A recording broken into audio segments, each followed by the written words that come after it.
So ladies and gentlemen, welcome back to part 48 of Macka's 1965 Chevrolet Impala Convertible project. So as you're aware, this is a funding platform initiative for MND Victoria. And so we're asking that you make a financial contribution to MND Victoria through Macka's mission funding page. That's important to us. And it's important to Macka and to Lynn because they wanted to use this vehicle as a platform to raise funds for MND Victoria, and that's what we're trying to do, and that's why we're releasing these videos each week to you. We appreciate all the funds that have been donated so far, but we need to keep that rolling and keep it moving along. So I'll stop talking. I'm going to put a poster up at the end of this video. It'll have a little QR code on it, or you can use the link below in the description, and you will be able to make a financial contribution into MND Victoria. We will appreciate whatever you do. And I've spoken far too much longer, so I'll stop talking. I'll throw you into the videos and you can see what's going on. Here we go. So we'll go inside and have a look at the Chev and see what they've been up to. They've been working on the interim between the last video and this one. And we'll see it all in the videos, but as you can see, Frank's been hard at work there, and he's got the tail lights in, and he's fitted the key barrel. There's the key to the key thingy, what's it, and they've got the badge on, and of course they've got the other tail lights in, and then they've got the what's it things at the back, the trims, and the back bumper bars on, and the number plate thing, what's it's there to so you can pull the number plate down and put fuel in the car. Of course, it's all painted, looks beautiful. The columns in, the dashboard's in, looks really nice. You got the dash mat on, and they're putting all the bits back together again. So they've got lots and lots of bits, as we've seen in the videos. The bits arrived. Look at all this stuff now, and then Frank's got his table here with all his bits and stuff on it, as you can see out there. Like, there's just bits everywhere. So Frank's got a bit of time off at the moment, and he's been coming down here and he's been putting bits together and putting bits on the car, and it looks really nice. So there's a bit of a look at it, and then they've got more bits over here. All the screws all painted. Looks like the lights are playing havoc with the camera. I can see sort of flickering on it. So there's a bit of a look at what's going on. The doors still have to be all fitted together, but it's coming together slowly. So I'll try and keep you up to date with what's going on as it goes along. So what's in there, Vince? Oh, it's good. Mirrors, hardware set, bumper bar, guard bracket, B body rear bumper guards. So I reckon the bumper bars might be here. A power window switch, a rocker moulding. Yeah, full size hood spread moulding. Full size windshield moulding. That's what we need, because Frank was struggling yesterday. Yeah, that's right, yeah. To put that front header together. Headlight bulb, yeah, we've ordered LEDs. There's a headlight dimmer switch in there. Yeah. What about the high beam switch? Bolt, where's that? Universal fuel tank anti squeak. 3'6" it is, an L shape. Moulding clips. A General Motors holding clip set. Headlamp bulb. That'll be fantastic. What do you think, DG? Fantastic. It is indeed. Really good. Finally, the cork's out of the bottle again, and we're able to get this thing finished. G'day everyone. We've finally got the parts which arrived yesterday back at work. So I picked them up last night, and I'm about to go through them all now. As you can see, there's quite a bit, which is good. So I'll just go through all the invoices here and make sure we've got all the parts that we paid for. There's quite a bit here. We've got the grill, which is packed up in here, which is there.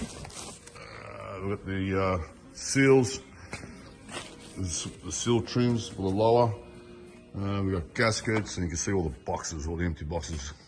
John did. We've got more seal kits and stuff. Window felts, which is turned up.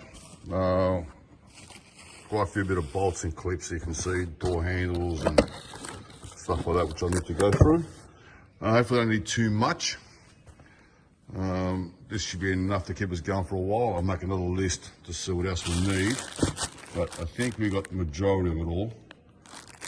So I'll just go through it all and make sure we've got everything and go from there. G'day everyone, bit of an update. Well, I managed to put the tail lights in and all the new bevels and looking really good, mint. That's it all there. So what I've done, I just opened the boot up. So I put all mastic all on the back nuts so it seals it.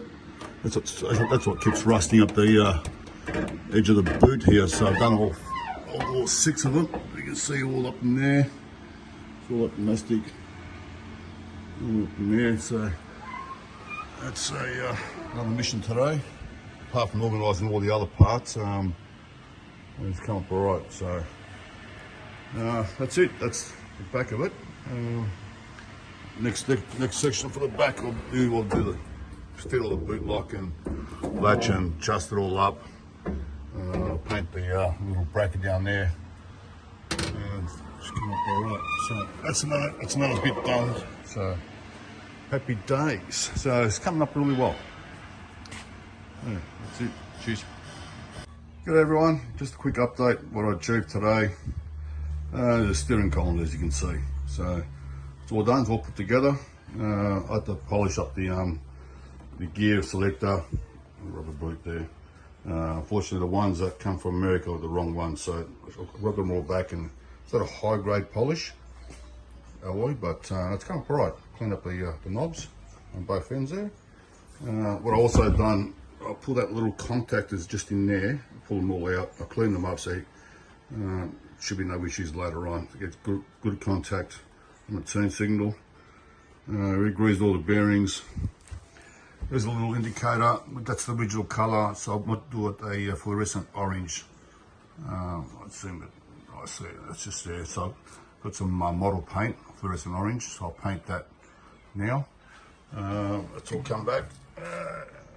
What I need to do here at the back is put a seal back here, goes against the firewall, which I'll do very shortly. It is all together, painted clean.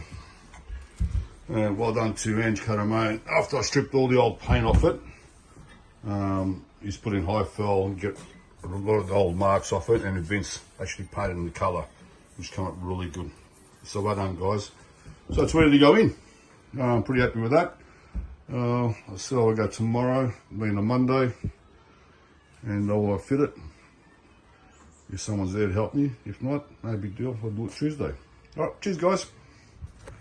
So here we are again at our friends at American Suspension and Driveline Parts, and Mick Ambrosi sent me here to collect some tie rod thingamywhatsits, I think, because we found on Macka's Chev that when you turn the turnbuckle to adjust the toe in or toe out or camber or whatever it is, nothing was happening because they had the wrong parts. So here I am today to pick them up, so we'll go in and grab them.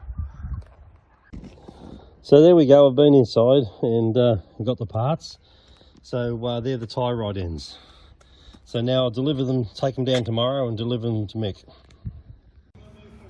And here's Frank under there, he's doing some sort of busy work with the dash and the dash pad. Trying to secure stuff with all the clips that he brought today. And his little screwdriver stuff that he's got going on there. And Brownie's here helping him, holding the light as you can see, so he can see what's going on. Well, I just kept poking him in the eye with the light. Oh, that's a good idea. Just spin it around, put it in. Can you see, Frank? Just. That's it. Got it. Does that screw into that little clip you put on? Yeah. It's on the dash pad. There's little Allen coating holes. Yeah. There's a bit contortionist, Frank. Pretty much. This is when the muscles start aching. All right. Now, Mick Ambrosi's usually good for a few words, so what are you doing, Mick? Hi everyone first. Long time I haven't been here. Putting the power steering lines back on. So from the power steering pump to the power steering box, Can you show me that, please? So that's this one here, that's the return line. So we've got to just wait till the inner guards go back on, but I'm just trying to re-plumb it so that it all sits nicely, and I've just got to build the pressure line Where's up. the other end of this thing? It goes into there, I haven't built it yet. Yeah. And then it goes into the pump, into Oh, the to the second pump. Yeah. To give the thing the watts of some power. Yeah, so when you go sideways, it's a little bit easier to steer. But then when you like this thing's providing the Power power, steering fluid, yep. it comes around to this part here. Yeah, which is the And where does it go through from there? So it goes inside to the steering box. This is the power pressure side. Yeah. What it does, it runs in internal, and there's little like splines inside that help it turn, I guess. Yeah. And then this is the return line. So once the pressure's gone through, it's got to return back to the power steering pump, and that returns on this line here. Yeah, but where's the bit that actually turns the wheels? Is that it, is it? Yeah, that's it there. That's the that's steering it there, box. okay. Yeah. Oh, all right. Then. Hello, what are you doing there, Frank? Putting the ashtray in. Oh. So I've got it all bolted up. Look at this. The steering column. That's all working now. Oh, is that your fluorescent stuff, is it? That's it, yeah. That's model paint. That's model paint. Humbrol, is it? That's it. Wow, fluorescent Humbrol paint. That's Tamiya. That's not That looks all right, doesn't it? water-based fluorescent orange. Wouldn't it have been red? No, it was a darker orange than that. I couldn't have the exact paint colour, but it's bright, which Yeah, it is, you see, want. it looks appropriate. You've done well, Frank. Thank you. There's no doubt about you. So So what does this do? This thing bolts into where? Into the ashtray. You got the Oh, and then the ashtray slides on that. slides onto it. Yeah, I think somehow Yeah, you'll work it out. I'll work it out. Yeah, that's So, really good. but I'm sort of pulling his dash together. That way, Andy can do his magic and start doing the wiring Oh, okay. and work out the wiring and Oh, all I nice see. and That's neat. why he needs the dash in, does he? That's what it will help for him. You know What's what I that mean? little copper thing there? Is it a copper line or is it a wire or something? That thing there? No, the wire running across there. That's all your globes. Oh, is it? Little globe for your globe holders, material lights. Yeah. Oh, I'm with you. Plus into that. Yeah. No, that's good. Yeah, you can do. All right. Thank you. All good. How you doing? Cole, I just want to say a big thanks to these guys. Oh, all right then. Because they've looked after us with fittings, and also they're called the Race Shop. They're in Thomastown. It's a high pressure line. It's a special fitting that goes on it, and you've got to sort of cut it and get the braid out, get the olive in and the braid over the outside. And if you don't do it right, what happens is if you're driving in 2 weeks, 3 weeks, whatever, it could be even 6 months, that will come off. And because it's high pressure, you'll have oil everywhere, and being transmission oil, it's very highly flammable. So these guys are going to do all the labour for us for nothing. They're going to fit it all up. So I've just marked the hoses. Oh, I see. So they're you're actually going to take it to them to get it done? Yeah. I normally would do them, but these ones here I don't really. I'd prefer they did them because they're more professional at it. that's So, So I what say have a you big thanks to 'em. what have you done? Have you cut the hoses to the right size? Yeah, so we've marked the hoses, so when the boys do cut it, they'll be able to fit the fittings correctly, and we know that they'll never come off under high pressure all right. when you're steering. So, and also, you know, when you've got oil like that, it goes over brakes, and it could be Oh very yeah, no dangerous. good, no good. So I just want to say thanks. Just to hold this sign up again. big thanks to the Race Shop. They're in Thomastown, and they've looked after us also with It all looks the. like everybody's in Thomastown. The exhaust place is in Thomastown. Everything's too, in isn't Thomastown. Where do you live, Mick? Reservoir, next suburb. it? Oh hell, you're not in Thomastown. No. What did we do today? We, Frank and Brownie put the dash together, or the dash pad, and a lot of the components to it. So we've still got a few more small parts to get from the States. We're just sorting out what's wrong and what's right. There's a few bits that need to be fixed up. Power steering wise, I've got to get some fittings done properly from the Race Shop, which in Thomastown has helped us out. Plus we did stuff like put the fuel tank straps in, we fixed the tyre ends up, the tail shaft bolts. So we've done a fair bit, and Frank and Brownie did a lot on the interior, which is setting it up for the wiring loop. All right then. Yeah. So what's next? To go home. That's the Yeah, I next understand you're going home, but like, what's the next step? Well, in the next car? step really is if Sambanas Andy comes back, fits the wiring loom in, so that Frank, more Frank, I guess, but all of us can start just finishing it all off. And you're having an early get out today, are you? Because it's Not only. really, it's 1 o'clock, Colin. Oh, we normally leave at 2, Mick. All right, and some of us want to go I'm home. hungry, so And Frank's hungry. And your wife made the most loveliest biscuits. Did you have some of those biscuits, Frank? I did. Did he have Very some? nice. He had more than a small village in Cambodia would have had. Yeah, you had half a dozen. So ladies and gentlemen, I've just popped up the Macca's Mission funding poster created by MND Victoria. If you scan the QR code at the bottom left of this poster with your phone, it will take you directly to Macca's Mission funding page. Here you will be able to nominate the amount you wish to donate as your financial contribution to MND Victoria. Alternatively, you can use the link located in our comments below of this video. This link will also take you to Macca's Mission funding page where you can make your financial donation. Either way will show us support for our efforts with these videos, allowing us to achieve our ongoing aim of raising funds for MND Victoria. Also, we would ask you click the thumbs up button, share these videos with your friends, and subscribe to this channel so you do not miss out on future videos as they are released each Monday at 7 AM until we reach the end of this series. Many thanks for your time to view this video, also for your financial donation. It is all very much appreciated. We look forward to seeing you all again in next week's video. So for now, for me, it's bye-bye.